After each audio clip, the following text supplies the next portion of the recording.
വേദിയിലും സദസ്സിലുമുള്ള ബഹുമാന്യരായ നേതാക്കളെ, സഹപ്രവർത്തകരെ, സഹോദരി സഹോദരന്മാരെ, എല്ലാവർക്കും നമസ്കാരം. 18ാം ലോക്സഭാ തിരഞ്ഞെടുപ്പിൻ്റെ വിജയകരമായ പൂർത്തീകരണത്തിന് ശേഷം രാജ്യത്ത് ശ്രീ നരേന്ദ്രമോദിയുടെ നേതൃത്വത്തിലുള്ള ഗവൺമെൻറ് മൂന്നാമതും അധികാരത്തിലേറിയ പശ്ചാത്തലത്തിലാണ് ഭാരതീയ ജനതാ പാർട്ടിയുടെ സംസ്ഥാന തലത്തിലുള്ള വിശാലമായ ഈ നേതൃസമ്മേളനം നാം ഇവിടെ സംഘടിപ്പിച്ചിട്ടുള്ളത്. കഴിഞ്ഞ പാർലമെൻറ്റ് തിരഞ്ഞെടുപ്പ് ഈ രാജ്യത്തെ സംബന്ധിച്ചിടത്തോളം ഏറ്റവും വിധിനിർണായകമായ ഒരു തിരഞ്ഞെടുപ്പായിരുന്നു. 10 വർഷക്കാലം രാജ്യം ഭരിച്ച നരേന്ദ്രമോദി സർക്കാരിനെ അധികാരത്ത് പുറത്താക്കാൻ രാജ്യത്തിനകത്തും പുറത്തുമുള്ള എല്ലാ ദേശവിരുദ്ധ ശക്തികളും ഒന്നിച്ചിണന്നിരുന്നുകൊണ്ട് രാജ്യത്തിലെ BJP വിരുദ്ധ രാഷ്ട്രീയ പാർട്ടികളും ശക്തികളും എല്ലാവരും ആ ശ്രമത്തിന് നേതൃത്വം കൊടുത്തുകൊണ്ട് രാജ്യത്തുടനീളം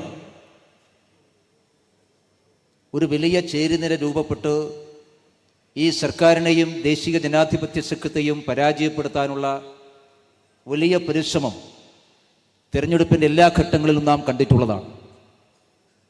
ആ പരിശ്രമത്തെ അതിജീവിച്ചുകൊണ്ടാണ് കഴിഞ്ഞ തിരഞ്ഞെടുപ്പിൽ നരേന്ദ്രമോദിയുടെ നേതൃത്വത്തിലുള്ള ഗവൺമെൻറ് ദേശീയ ജനാധിപത്യ സഖ്യം വീണ്ടും അധികാരത്തിൽ വന്നിട്ടുള്ളത്. സ്വതന്ത്ര ഇന്ത്യയുടെ ചരിത്രത്തിൽ ഇതുപോലെയുള്ള ഒരു ചേരി രൂപപ്പെട്ടിട്ടില്ല. നരേന്ദ്രമോദിക്കും BJPക്കും എതിരായിട്ട് ഉയർന്നു വന്ന ചേരി അതിൻ്റെ ആകെയുള്ള ഏക ലക്ഷ്യം മോഡിയെ പുറത്താക്കുക എന്നുള്ളതായിരുന്നു. അതുകൊണ്ടാണ് ദേശീയ തലത്തിലും പ്രാദേശിക തലത്തിലും പ്രവർത്തിക്കുന്ന 10-40-ലേറെ പാർട്ടികൾ ഒരുമിച്ച് നേർന്നുകൊണ്ട് ദേശീയ ജനാധിപത്യ സഖ്യത്തെയും നരേന്ദ്രമോദിയെയും തോൽപ്പിക്കാൻ വേണ്ടി പരിശ്രമിച്ചത്. ആ പരിശ്രമത്തെയാണ് വിജയകരമായി അതിജീവിച്ചുകൊണ്ട് മൂന്നാമതും നാം അധികാരത്തിൽ വന്നത്. 18ാം ലോക്സഭാ തിരഞ്ഞെടുപ്പ് ഫലത്തെ വിശകലനം ചെയ്യാനും വിശദമായി വിലയിരുത്താനും തയ്യാറാകുന്ന ഏത് രാഷ്ട്രീയ വിദ്യാർത്ഥിക്കും എളുപ്പത്തിൽ മനസ്സിലാക്കാൻ സാധിക്കുന്ന ഒരു കാര്യം, ഈ രാജ്യത്തിൻ്റെ ചരിത്രത്തിൽ ഇതുവരെ രൂപപ്പെടാത്ത ഒരു വലിയ ചേരിയെ അതിജീവിച്ചുകൊണ്ട് ഈ തിരഞ്ഞെടുപ്പിൽ വിജയിക്കാൻ നരേന്ദ്രമോദിക്കും ഭാരതീയ ജനതാ പാർട്ടിക്കും ദേശീയ ജനാധിപത്യ സഖ്യത്തിനും സാധിച്ചിട്ടുണ്ടെങ്കിൽ ഇന്ത്യൻ രാഷ്ട്രീയത്തിൽ അടുത്ത കാലത്തൊന്നും BJPയെ തോൽപ്പിക്കാൻ സാധിക്കുന്ന ഒരു ചേരി രൂപപ്പെടാൻ വേണ്ടി പോകുന്നില്ല എന്നുള്ളതാണ് യാഥാർത്ഥ്യം. അതുകൊണ്ടാണ് പാർലമെന്റിൽ ബഹുമാനപ്പെട്ട പ്രധാനമന്ത്രി തന്നെ പറഞ്ഞത്, വരുന്ന 2 പതിറ്റാണ്ട് കാലം ഭാരതീയ ജനതാ പാർട്ടിയുടെ കാലമായിരിക്കുമെന്ന് അസന്നിഗ്ധമായി പറയാൻ അദ്ദേഹത്തിന് സാധിച്ചത് ചരിത്രപരമായിട്ടുള്ള ഈ വിലയിരുത്തലിൻ്റെ അടിസ്ഥാനത്തിലാണ്. തെരഞ്ഞെടുപ്പ് ഫലം കേരളത്തിലെ പാർട്ടി പ്രവർത്തകന്മാരായ നമുക്കെല്ലാവർക്കും വലിയ ആത്മവിശ്വാസവും അഭിമാനവും ആഹ്ലാദവും നൽകുന്നതാണ്. കേരളം ഒരു ഘട്ടത്തിലും BJPക്ക് സ്വീകാര്യമാകില്ല എന്ന് പ്രവചിച്ചിട്ടുള്ള ആളുകൾ, അതിനുവേണ്ടി പരിശ്രമിച്ചിട്ടുള്ള ആളുകൾ, BJPയെ തോൽപ്പിക്കാൻ എല്ലാ വഴികളും തേടിയിട്ടുള്ള ആളുകൾ, അവരെ എല്ലാവരെയും ഏറെ അമ്പരപ്പിച്ചുകൊണ്ടാണ് വലിയ മുന്നേറ്റം ഭാരതീയ ജനതാ പാർട്ടിയും ദേശീയ ജനാധിപത്യ സഖ്യവും കഴിഞ്ഞ പാർലമെന്റ് തെരഞ്ഞെടുപ്പിൽ കേരളത്തിൽ സൃഷ്ടിച്ചത്. കേരളത്തിലെ 10,000-കണക്കിന് പാർട്ടി പ്രവർത്തകന്മാർ അവരുടെ അത്യധ്വാനത്തിൻ്റെ ഫലമാണ് ഈ തിരഞ്ഞെടുപ്പ് ഫലം. നമുക്ക് ഒരു പാർലമെന്റ് സീറ്റ് താമരത്തിന് ചിലത്തിൽ വിജയിപ്പിക്കാൻ വേണ്ടി നമുക്ക് സാധിച്ചു. ആ വലിയ വിജയത്തിന് നേതൃത്വം കൊടുത്ത BJPയുടെയും ദേശീയ ജനാധിപത്യ സഖ്യത്തിൻ്റെയും തൃശ്ശൂർ പാർലമെന്റ് മണ്ഡലത്തിലെ ആയിരക്കണക്കിന് പ്രവർത്തകന്മാരെ, നേതാക്കന്മാരെയും ഈ സന്ദർഭത്തിൽ ആത്മാർത്ഥമായി അഭിവാദ്യം ചെയ്യാൻ ഞാൻ ആഗ്രഹിക്കുന്നു. തൃശ്ശൂരിൽ ജയിക്കുക മാത്രമല്ല നാം ചെയ്തിട്ടുള്ളത്, നാം 2 പാർലമെന്റ് മണ്ഡലങ്ങളിൽ വിജയത്തിന് തൊട്ടടുത്തുവരെ നമുക്കെത്താൻ സാധിച്ചു. തിരുവനന്തപുരത്തും ആറ്റിങ്ങലെയും പാർട്ടി പ്രവർത്തകന്മാർ അഭിനന്ദനമർഹിക്കുന്ന പ്രവർത്തനമാണ് കാഴ്ചവെച്ചിട്ടുള്ളത്. വിജയം തൊട്ടടുത്തുവരെ, കയ്യെത്തും ദൂരത്തുവരെ ആ 2 മണ്ഡലത്തിലെ പ്രവർത്തകന്മാർക്ക് എത്തിക്കാൻ വേണ്ടി സാധിച്ചു. കേരളത്തിലുടനീളം നമ്മുടെ പാർട്ടി പ്രവർത്തകന്മാരുടെ അത്യധ്വാനത്തിൻ്റെ ഫലമായി 20% വോട്ടിലേക്ക് ഈ കേരളത്തിലെത്താൻ നമുക്ക് സാധിച്ചു. ഈ നിമിഷം ആഹ്ലാദത്തിൻ്റെയും അഭിമാനത്തിൻ്റെയും നിമിഷമാണ്. പക്ഷേ പിറകിലേക്ക് തിരിഞ്ഞു നോക്കാൻ നമുക്ക് സാധിക്കണം. 2021 നമുക്കൊരു തോൽവിയുണ്ടായപ്പോൾ നമ്മളെ ആക്ഷേപിക്കാനും പരിഹസിക്കാനും തയ്യാറായവരാണ് കേരളത്തിലെ വലിയ തോതിലുള്ള ആളുകൾ. BJP-യെ സ്നേഹിക്കുന്നവരും BJP-യെ വിമർശിക്കുന്നവരും എല്ലാവരും. സ്നേഹിക്കുന്നവർ പ്രയാസം കൊണ്ട് നമ്മളെ വിമർശിച്ചെങ്കിൽ, നമ്മുടെ വിമർശകന്മാരായിട്ടുള്ള ആളുകൾ ആഹ്ലാദം കൊണ്ട് നമ്മളെ വിമർശിച്ചു. ഒരുപാട് കൂരമ്പുകൾ നമുക്കെതിരായിട്ടുണ്ടായിരുന്നു, ഒരുപാട് ആക്ഷേപങ്ങൾ നമുക്കെതിരായിട്ടുണ്ടായിരുന്നു, ഒരുപാട് പേർ അപമാനിക്കാൻ വേണ്ടി പരിശ്രമിച്ചിരുന്നു. 2021 കഴിഞ്ഞ് 2024 നാം എത്തുമ്പോൾ ആക്ഷേപത്തിന്റെ, അപമാനത്തിന്റെ, അവഹേളനത്തിന്റെ എല്ലാ മതിലുകളും കടന്നുകൊണ്ട് ആത്മാഭിമാനത്തിന്റെ പ്രകാശഗോപുരം ആകാശത്തോളം ഉയർത്താൻ സാധിച്ച അഭിമാന മുഹൂർത്തത്തിലാണ് ഈ വിശാല നേതൃസമ്മേളനത്തിൽ നാം അണിനിരക്കുന്നത്. കേരളം ഭാരതീയ ജനതാ പാർട്ടിയുടെയും ദേശീയ ജനാധിപത്യ സഖ്യത്തിൻ്റെയും കാവ്യവസന്തത്തിലേക്ക് പോകാൻ തയ്യാറാകുന്നു എന്നുള്ളതിൻ്റെ ഒരു വലിയ വിളംബരമായിരുന്നു കഴിഞ്ഞ പാർലമെന്റ് തെരഞ്ഞെടുപ്പ്. അതുകൊണ്ട് ആ വലിയ വിജയത്തിന് നേതൃത്വം കൊടുത്തതിന് ശേഷമാണ് ഈ വിശാല നേതൃസമ്മേളനത്തിൽ നാം എല്ലാവരും അണിനിരക്കുന്നത്. കഴിഞ്ഞ പാർലമെന്റ് തെരഞ്ഞെടുപ്പ് പലതുകൊണ്ട് പ്രത്യേകതയുള്ളതാണ്. ഒന്ന്, കേരളത്തിൽ CPM നേതൃത്വം കൊടുക്കുന്ന ഇടതുപക്ഷ രാഷ്ട്രീയം, ആ രാഷ്ട്രീയം അതിൻ്റെ ചരിത്രത്തിലെ ഏറ്റവും വലിയ തിരിച്ചടി നേരിട്ടിട്ടുള്ള ഒരു തെരഞ്ഞെടുപ്പാണ് കഴിഞ്ഞ പാർലമെന്റ് തെരഞ്ഞെടുപ്പ്. കേരളത്തിൻ്റെ ചരിത്രത്തിൽ CPM-ഉം LDF-ഉം നേരത്തെയും പരാജയപ്പെട്ടിട്ടുണ്ട്. വലിയ തിരിച്ചടികളൊക്കെ അവർക്ക് ഉണ്ടായിട്ടുണ്ട്. പക്ഷേ ഒരു തെരഞ്ഞെടുപ്പ് പരാജയം, ഒരു പാർട്ടിയുടെ അടപടലം, അതിനെ നേരിടുന്ന, വലിയ എതിർപ്പുകൾ നേരിടുന്ന, എല്ലാ അർത്ഥത്തിലേക്കും പകലേക്ക് പോകുന്ന ഒരു ഫലം കേരളത്തിൽ CPM ഉണ്ടായതിനു ശേഷം ആദ്യമായിട്ടാണ്. ഒരുപക്ഷെ എണ്ണത്തിൻ്റെ കാര്യത്തിൽ ഇതിനേക്കാൾ വലിയ പരാജയങ്ങൾക്ക് CPM പോയിട്ടുണ്ടാകും.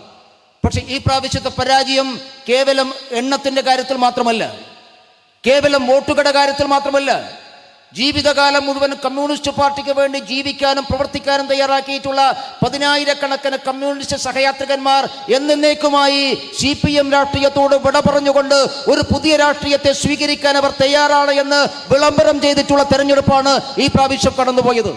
അതുകൊണ്ടാണ് CPM-ന്റെ ശക്തി കേന്ദ്രങ്ങളിൽ, പാർട്ടി ഗ്രാമങ്ങളിൽ കമ്മ്യൂണിസ്റ്റ് പാർട്ടിയും CPM അല്ലാത്ത മറ്റൊരു പാർട്ടിക്കും പ്രവർത്തനം നിഷേധിച്ചിട്ടുള്ള 100 കണക്കിന് പാർട്ടി ഗ്രാമങ്ങളിൽ ഈ പ്രാവശ്യം CPM പരാജയപ്പെട്ടു പോയത് അത് കേവലം ഒരു രാഷ്ട്രീയ പരാജയം മാത്രമല്ല, 5 പതിറ്റാണ്ടിലേറെ കാലം കമ്മ്യൂണിസ്റ്റ് പാർട്ടി കേരളത്തിൽ കെട്ടിപ്പടുത്തിട്ടുള്ള തങ്ങളുടെ കോട്ടകൊത്തളങ്ങളെയും പൊന്നാപുര കോട്ടകളെയും ഇടിഞ്ഞു പോകുന്നു എന്നുള്ളതിൻ്റെ ആദ്യത്തെ സൂചനയാണ് ഈ പ്രാവശ്യം ഉണ്ടായത്.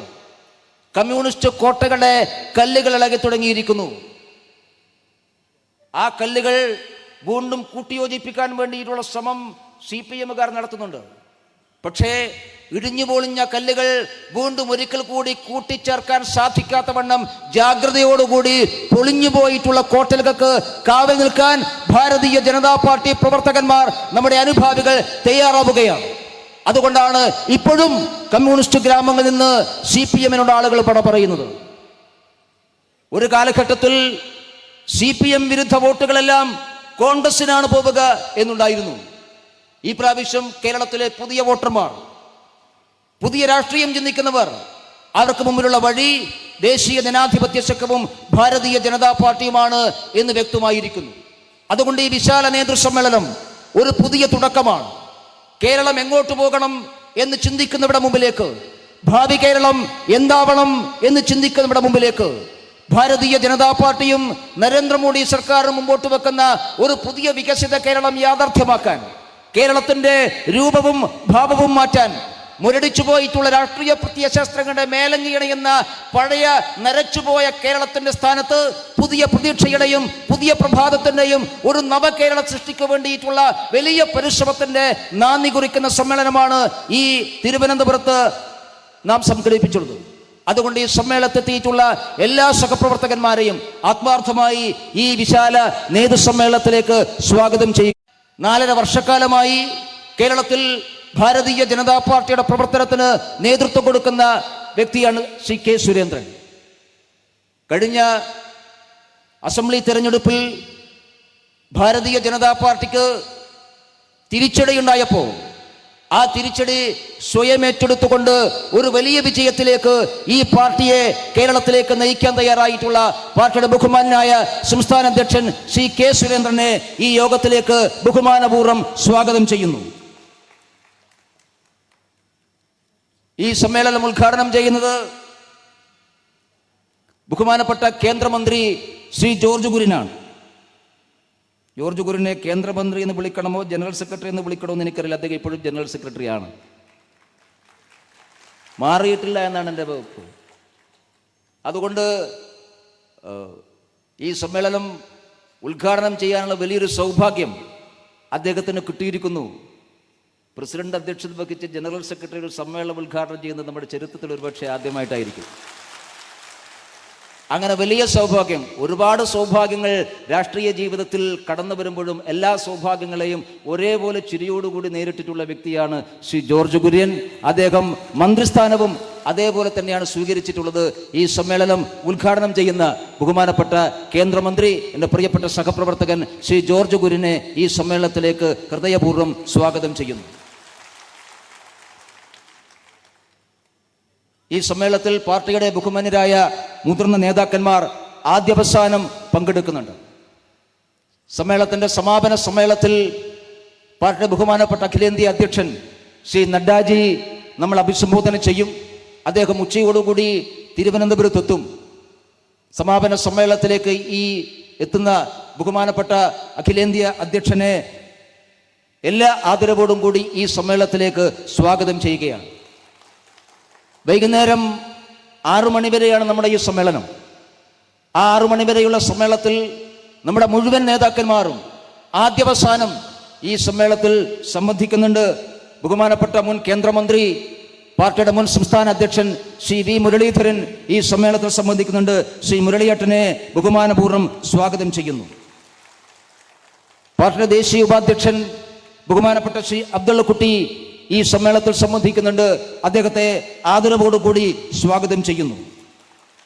പാർട്ടിയുടെ കേരളത്തിലെ മുതിർന്ന നേതാവ്, കേരള രാഷ്ട്രീയം എക്കാലത്തും ബഹുമാനത്തോടും ആദരവോടും കൂടി മാത്രം കണ്ടിട്ടുള്ള ശ്രീ രാജഗോപാൽജി ഈ വലിയ വിജയത്തിന്റെ ആഹ്ലാദം പങ്കിടുന്ന മുഹൂർത്തത്തിലും അദ്ദേഹം നമ്മുടെ കൂടെയുണ്ട്.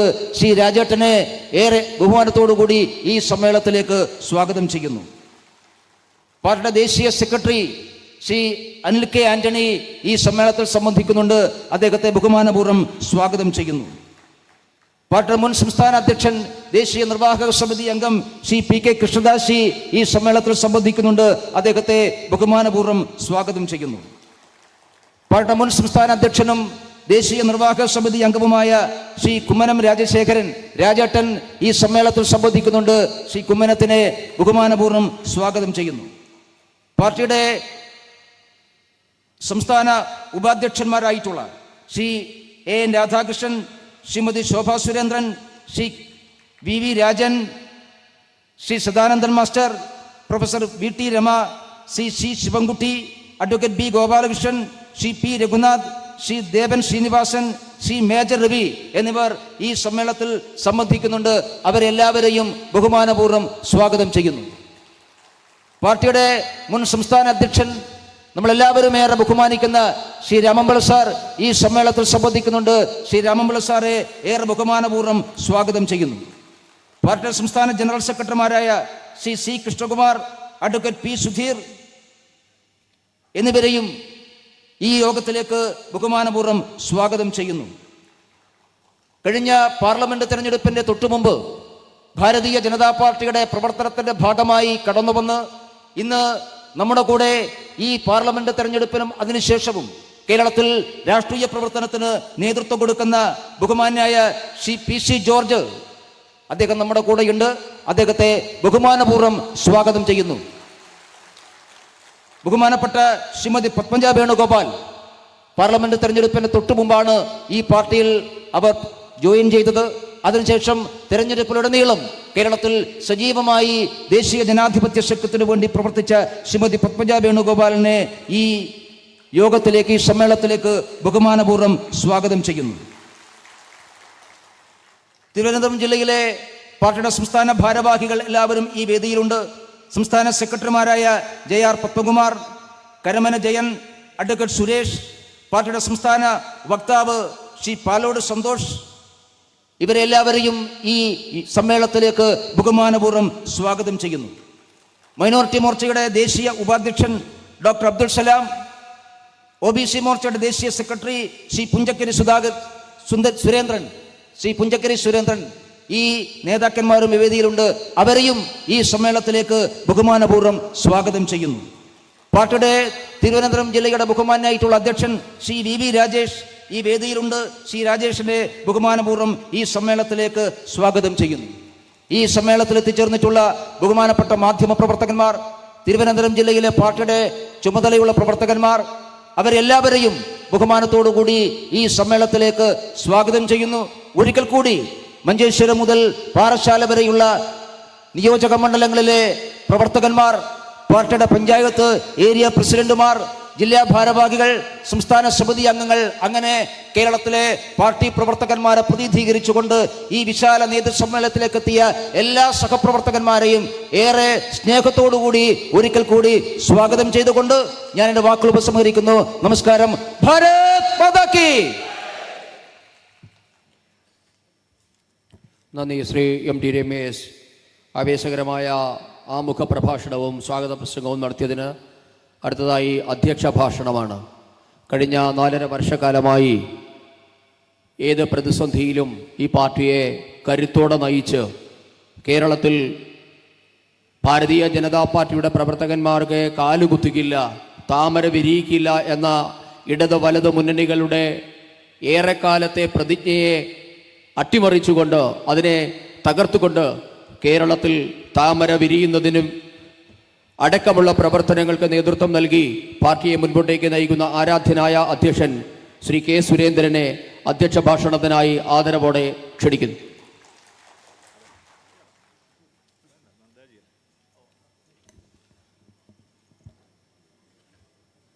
ഇന്നത്തെ സംസ്ഥാന നേതൃയോഗം,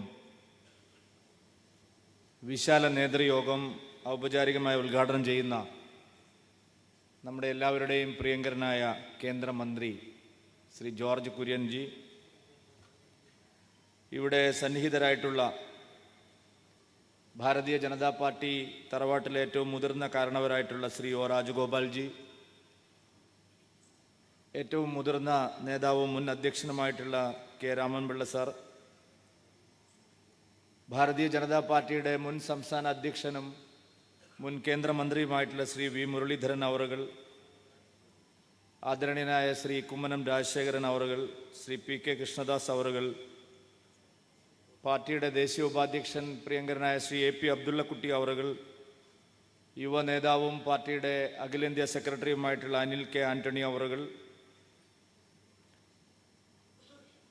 ഭാരതീയ ജനതാ പാർട്ടിയുടെ നേതാവും കേരള നിയമസഭയിലെ സീനിയർ MLAയുമായിരുന്ന 7 തവണ MLAയുമായിരുന്ന PC ജോർജ് അവറുകൾ, ഭാരതീയ ജനതാ പാർട്ടിയിലേക്ക് പുതുതായി കടന്നു വന്ന മുൻ മുഖ്യമന്ത്രി ശ്രീ K. കരുണാകരൻ്റെ മകളും കോൺഗ്രസിൻ്റെ ഉജ്ജ്വല നേതാവുമായിരുന്ന ശ്രീമതി പത്മജ വേണുഗോപാൽ, ഭാരതീയ ജനതാ പാർട്ടിയുടെ സംസ്ഥാന ഉപാധ്യക്ഷൻ ശ്രീ AN രാധാകൃഷ്ണൻ, സംസ്ഥാന ഉപാധ്യക്ഷ ശ്രീമതി ശോഭ സുരേന്ദ്രൻ, ജനറൽ സെക്രട്ടറിമാരായിട്ടുള്ള ശ്രീ MT രമേശ്, കൃഷ്ണകുമാർ, സുധീർ, വേദിയിൽ സന്നിഹിതരായിട്ടുള്ള പാർട്ടിയുടെ സംസ്ഥാന ഉപാധ്യക്ഷന്മാരെ, സംസ്ഥാന സെക്രട്ടറിമാരെ, വക്താക്കളെ, തിരുവനന്തപുരം ജില്ലയിൽ നിന്നുള്ള പാർട്ടി സംസ്ഥാന ഭാരവാഹികളെ, ഇവിടെ സന്നിഹിതരായിട്ടുള്ള മറ്റ് മുതിർന്ന നേതാക്കളെ, പ്രിയപ്പെട്ട സഹോദരി സഹോദരന്മാരെ, സുഹൃത്തുക്കളെ, മാധ്യമ സുഹൃത്തുക്കളെ, എല്ലാവർക്കും എൻ്റെ വിനീതമായ നമസ്കാരം. അത്യുജ്വലമായ ഒരു തെരഞ്ഞെടുപ്പ് വിജയത്തിൻ്റെ ആഹ്ലാദത്തിലാണ് കേരളത്തിലെ ഭാരതീയ ജനതാ പാർട്ടിയുടെ പ്രവർത്തകരും അനുഭാവികളും.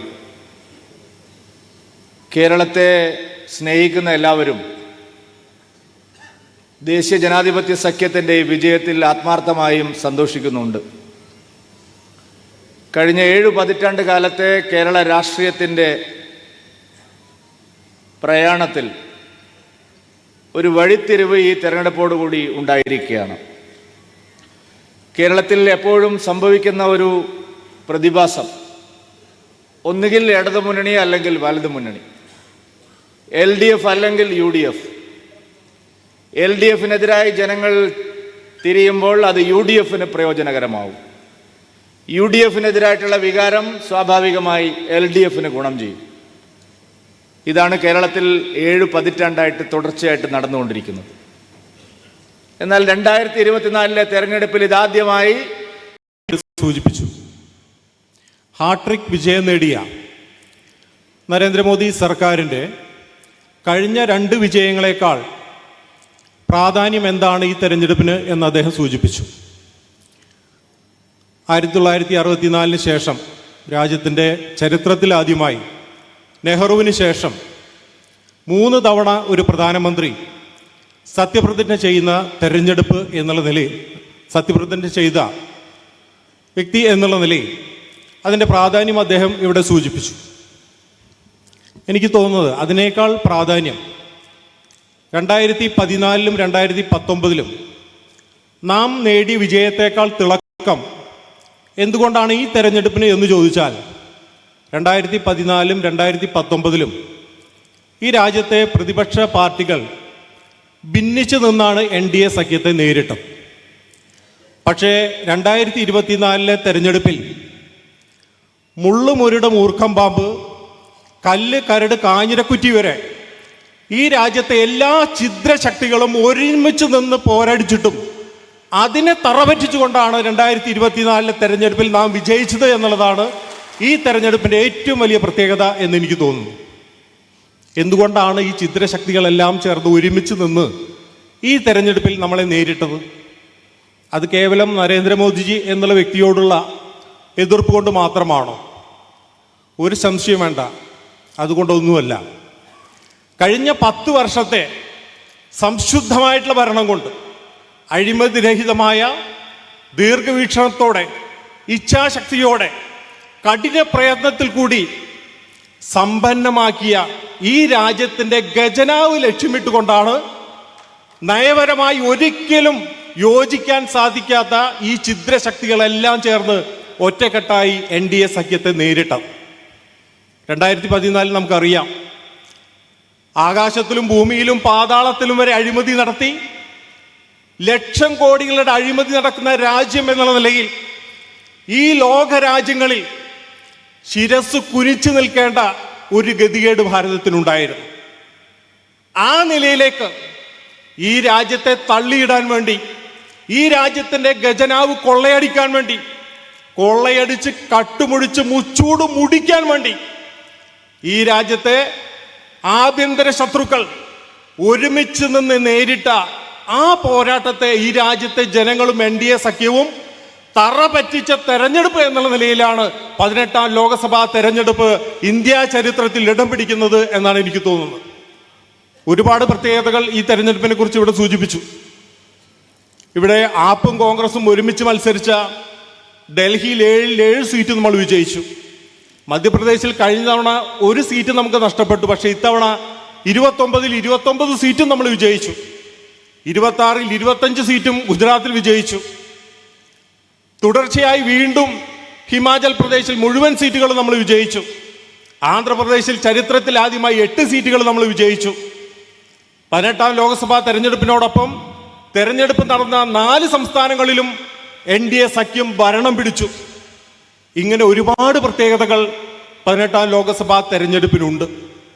പക്ഷേ അതിനേക്കാളെല്ലാം വലിയ പ്രത്യേകത എന്താണ് എന്ന് ചോദിച്ചാൽ 28 സംസ്ഥാനങ്ങളിൽ 27 സംസ്ഥാനങ്ങളിലും താമര വിരിഞ്ഞാലും ഇത് കേരളമാണ്, ഈ കേരള മണ്ണിൽ ഞങ്ങൾ താമര വിരിയിക്കില്ല എന്ന് ഇടതും വലതും അഹങ്കാരത്തിന്റെ ഭാഷയിൽ രാവണൻ കോട്ട കെട്ടി സംരക്ഷിച്ച ഈ കേരളത്തിലെ ആ കോട്ട ചീട്ട് കൊട്ടാരം പോലെ തകർത്ത് തരിപ്പണമാക്കി കേരളത്തിൽ താമര വിരിയിച്ചു എന്നുള്ളതാണ് ഈ തെരഞ്ഞെടുപ്പിലെ ഏറ്റവും വലിയ പ്രത്യേകത എന്ന് ഞാൻ കരുതുന്നു. ഇത് നമ്മൾ മാത്രം കരുതുന്നതല്ല. ഈ തെരഞ്ഞെടുപ്പിന് ശേഷം ജൂൺ 4-ാം തീയതി വൈകിട്ട് ജനങ്ങളെ അഭിസംബോധന ചെയ്ത സമയത്ത് നമുക്ക് ഏറ്റവും പ്രിയപ്പെട്ട പ്രധാനമന്ത്രി പറഞ്ഞത് നിരവധി ബലിദാനികളുടെ മണ്ണിൽ നിന്ന്, കേരളത്തിൽ നിന്ന് നമുക്കൊരു MP വിജയിച്ചു വന്നിരിക്കുന്നു. അദ്ദേഹം പാർലമെന്ററി പാർട്ടി യോഗത്തിലും കേരളത്തിന്റെ വിജയത്തെ എടുത്ത്